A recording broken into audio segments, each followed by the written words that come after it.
सुधीर मुनगंटीवारांचा महायुतीमधील अपक्ष आमदार किशोर जोरगेवार यांच्यावरती संताप पाहायला मिळतोय। माझ्यावरती खोटी टीका करणाऱ्या सहकाऱ्यांना आवरा असं मुनगंटीवार यांनी म्हटलेलं आहे। जोरगेवारांचे सहकारी टीका करत असल्यामुळे मुनगंटीवार यांचा हा संताप झालाय। खोटी टीका सहन करणार नाही असं मुनगंटीवार यांनी म्हटलंय। जर आता मदत करायची नसेल तर मीही पुढे मदत करणार नाही असा थेट इशारा मुनगंटीवार यांनी दिलेला आहे। तर मुनगंटीवार यांची जोरगेवार यांच्यावरती ही टीका।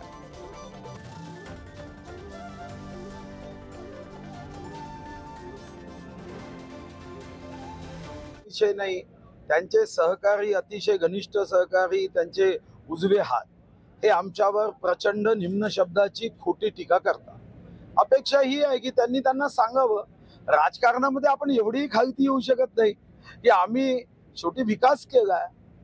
मी कधी सेटिंग फिटिंगचं राजकारण केलं नाही। मला विजय पराभवाची चिंता तर 95 पासून नाही आहे।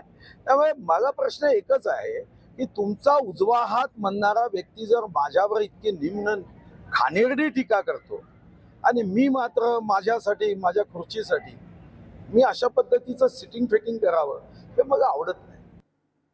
आणि याच विषयी अधिक बोलूया। जितेंद्र आपले प्रतिनिधी सध्या आपल्या सोबत आहे। जितेंद्र, असं काय झालं की मुनगंटीवार यांचा थेट हा संताप बघायला मिळतोय?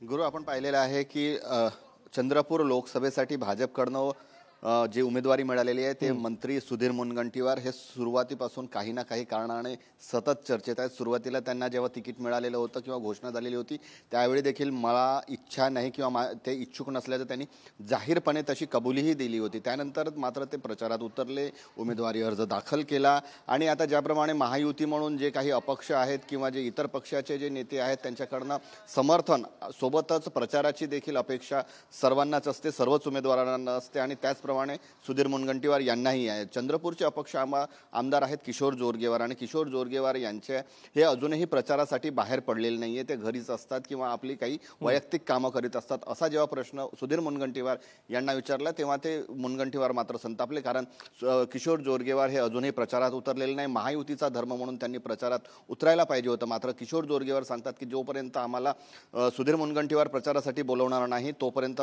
मी कसा काय प्रचाराला जाऊ। त्यामुळे या दोघांमधलं जे भांडण आहे किंवा जो तिढा आहे तो अजूनही सुटलेला नाहीये आणि किशोर जोरगेवार यांचे जे समर्थक आहेत ते देखील मुनगंटीवारावर जाहीरपणे टीका करीत असल्याचं सुधीर मुनगंटीवार यांनी सांगितलं आणि तसंच संतापही व्यक्त केलेला आहे। त्यामुळे आता दोघींनीही नेत्यांमध्ये समेट घडून येतो का किंवा कोण वरिष्ठ नेता यांच्या दोन नेत्यांमध्ये हा समेट कधी घडून येतो हे आता बघावं लागणार आहे। धन्यवाद जितेंद्र या सगळ्या सविस्तर माहितीसाठी।